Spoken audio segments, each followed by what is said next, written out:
होय सकळ विद्यांचे अधिकरण तेची बंधू श्रीचरणा श्री गुरूंचे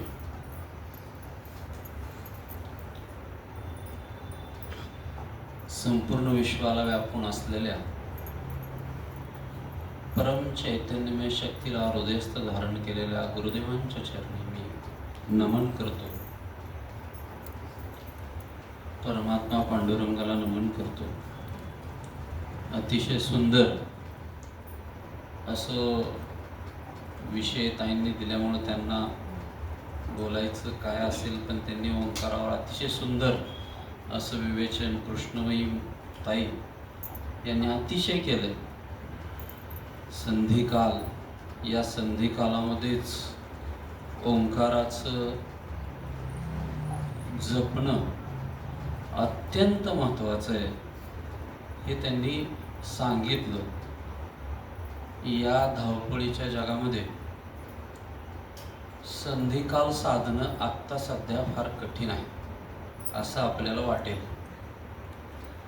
कारण का संधिकाल सांगितला, सूर्य उगवताना म्हणजे दिवस आणि रात्र याच्या मधला जो काल आहे, उगवणारा दिवस आणि मावळणारी रात्र किंवा मावळणारा दिवस आणि उगवणारी रात्र याच्या मधला जो संधिकाल आहे, तो संधिकाल ज्यावेळी असतो त्यावेळी ओंकाराचा जप केल्यानंतर त्याचा लाभ जास्त होतो असं शास्त्रकारही सांगतात.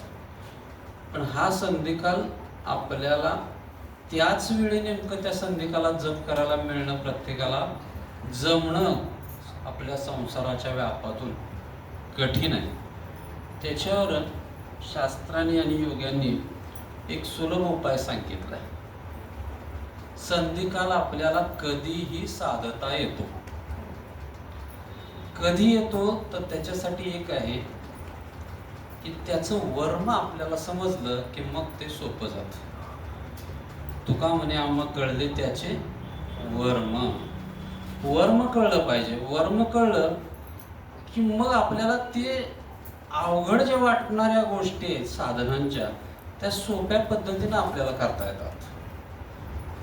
वर्म माहीत झालं म्हणजे अतिशय अवघड वाटणारी जी वाट आहे ती सोपा पद्धतीनं अतिशय सोपी होते. हा संधिकाल आपण 10 मिनिटं जरी ध्यानाला शांतपणे बसलो तर तो संधिकाल आपल्यात निर्माण होतो. कसा निर्माण होतो तर सूर्यनाडी आणि चंद्रनाडी आपल्या निरंतर 2 नाड्या चालू आहेत. एक 25% चालते, एक 75% चालते. सूर्यनाडी आणि चंद्रनाडी म्हणजे सूर्यस्वर आणि चंद्रस्वर. पण हे दोन्ही स्वर जेव्हा समांतर चालतात त्याला संधिकाल म्हणलंय, त्यालाच ग्रहण काल म्हणलंय. म्हणून त्या काळामध्ये केलेला जप अतिशय लाभदायक आहे.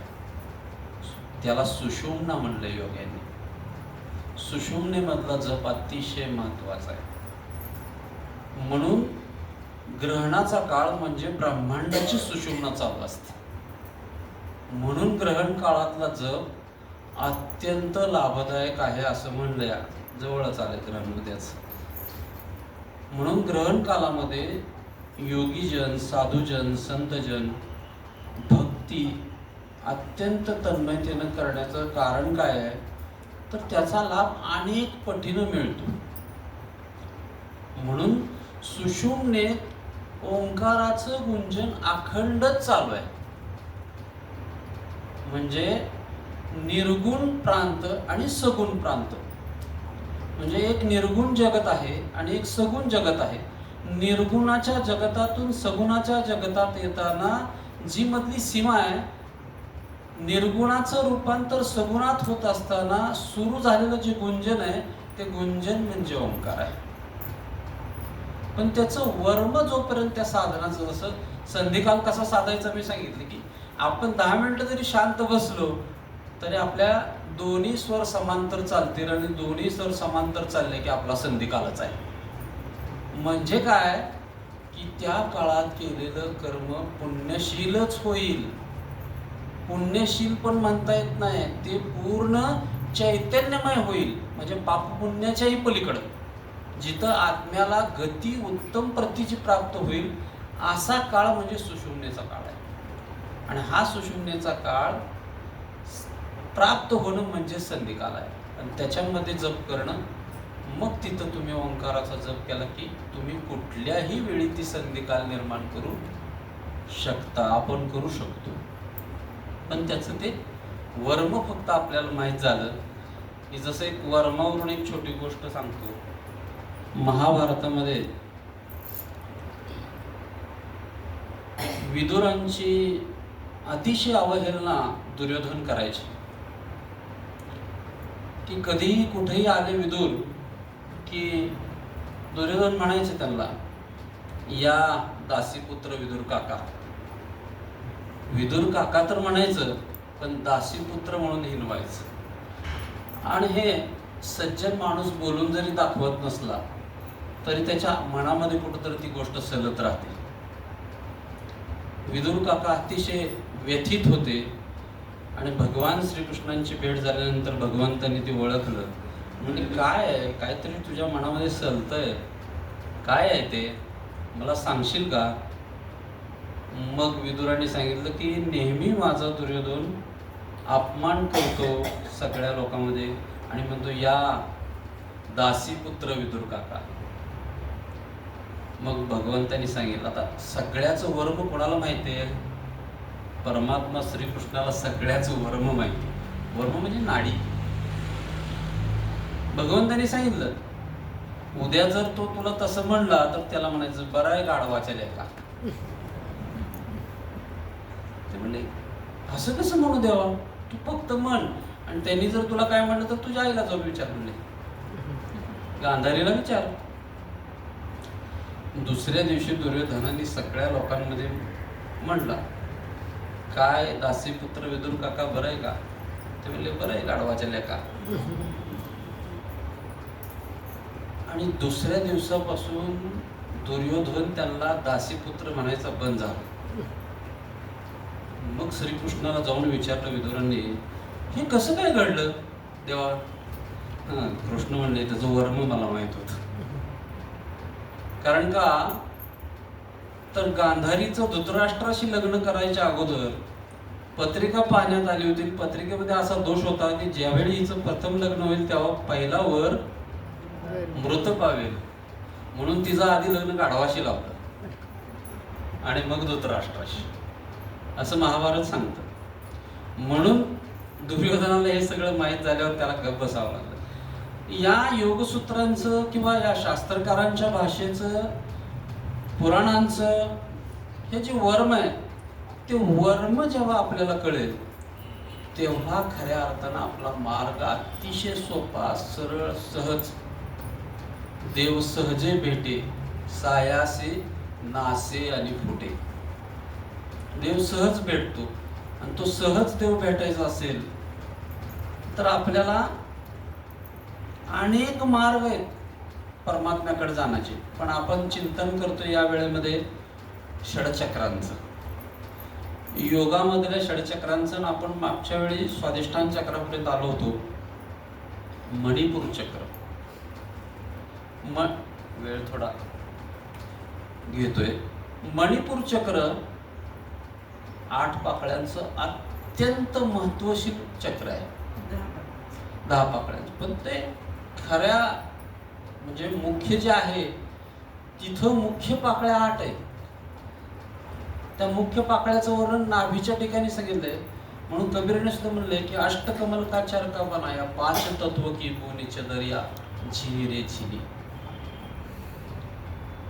या चक्राच्या ठिकाणी पोहोचली आपली चेतना. म्हणजे चेतना मूलाधारातून स्वाधिष्ठान आणि स्वाधिष्ठानमधून मणिपूरमध्ये आली की आपण जिंकलो, मायेच्या पार आलो.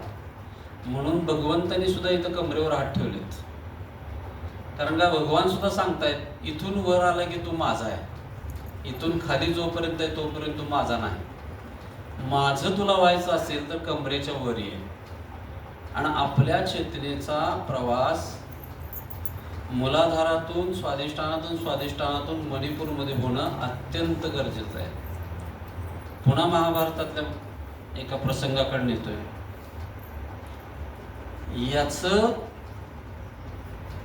या मणिपूर चक्राचं महत्व द्रौपदीच्या स्वयंवराशी आहे. द्रौपदीचं स्वयंवर त्याचं वर्णन व्यासांनी केलेलं आहे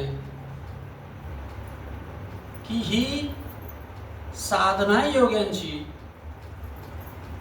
की कसं द्रौपदीला प्राप्त केला अर्जुनानं, की तो स्वयंवराचे जे प्रकार होता तो मासा पाण्यामध्ये दिसत होता खाली, पण होता कुठं?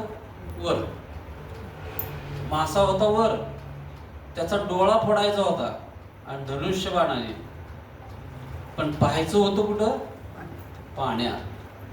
पाण्यातल्या माशाकडे पाहत पाहत तो वरच्या माशाचा, आकाशातल्या फिरणाऱ्या माशाचा डोळा फोडायचा होता आणि तो अर्जुनाने फोडला आणि मग ती द्रौपदी अर्जुनाला प्राप्त झाली. हे जे सूत्र आहे ते सूत्र आपल्याला ध्यानाचं महत्व सांगणारं सूत्र आहे. त्याचं वर्णन कोणी किती रसभरीत केलं तरी ते वेगळी गोष्ट आहे, पण याच्यामध्ये लपलेलं जे ध्यानसूत्र आहे ते ध्यानसूत्र जर आपण पाहिलं तर इथं मणिपूर चक्राशी संबंध आहे. की आपल्याला सुद्धा द्रौपदी प्राप्त करायची असेल, आपल्याला म्हणतोय मी, द्रौपदी सर्वांसाठी वरमाला घेऊन उपस्थित आहे, कारण का ती द्रुपदाची मुलगी आहे. आणि ज्यांना कोणाला ध्रुवपद पाहिजे असेल त्याला द्रौपदी प्राप्तच करावं लागेल. आणि द्रौपदी प्राप्त करणं म्हणजे ही साधना करण्याची प्रक्रिया आहे. आपल्याला सहस्त्रसारातला परमात्मा प्राप्त करून घ्यायचा असेल तर नाभी चक्राकडे लक्ष द्यावं लागेल. म्हणून अर्जुन बघतोय कुठं? खाली. मन रूपी मासुळी जी आहे ती मस्तकामध्ये आपल्या फिरते आणि कल्पना रूपी तिचा डोळा फोडायचा असेल तर आपल्या त्याचं मूळ कुठं आहे? नाभीत आहे, नाभीत. म्हणून नाभीच्या ठिकाणी लक्ष दिल्यानंतर, नाभीच्या ठिकाणची शक्ती जागृत झाल्यानंतर, म्हणजे मणिपूर चक्र जागे झाल्यानंतर आपल्या मनाच्या कल्पनेला आकळता येईल. आपली मनाची कल्पना स्थिर होईल, शांत होईल. आणि मग स्थिर झाली, शांत झाली की आपलं मन कसं होईल? शांत होईल. आणि मन ज्याचं शांत आहे त्याच्यासाठी सगळं विश्व आनंदितच आहे.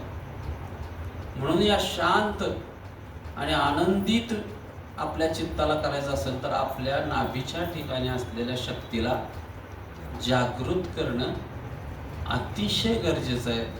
आणि तिथला मणिपूर चक्राचा चेतना विकसित होण्याचा अत्यंत काळ महत्वाचा आहे. अतिशय विस्तृत हा विषय आहे.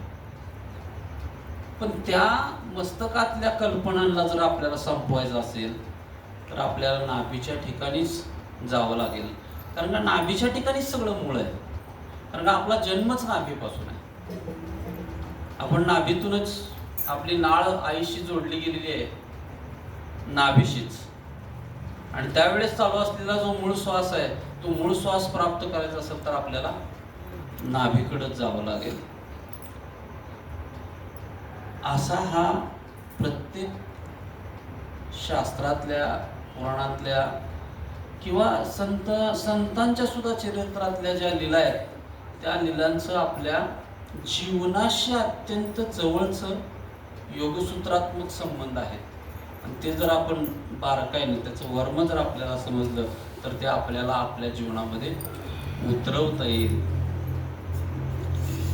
म्हणजेच ह्या योगसूत्राच्या माध्यमातून आपल्याला ह्या षडचक्रांच्या माध्यमातून त्या परमात्म्याला प्राप्त करता येईल. ते प्राप्त का करणं गरजेचं आहे तर आपल्याला प्रेम, शांती आणि समाधान पाहिजे. याच्यापेक्षा वेगळं काही नाही पाहिजे. हे प्राप्त करून घ्यायचं असेल, ती द्रौपदी आपल्याला प्राप्त करून घ्यायची असेल तर मणिपूर चक्र जागृत होणं अत्यंत गरजेचं आहे.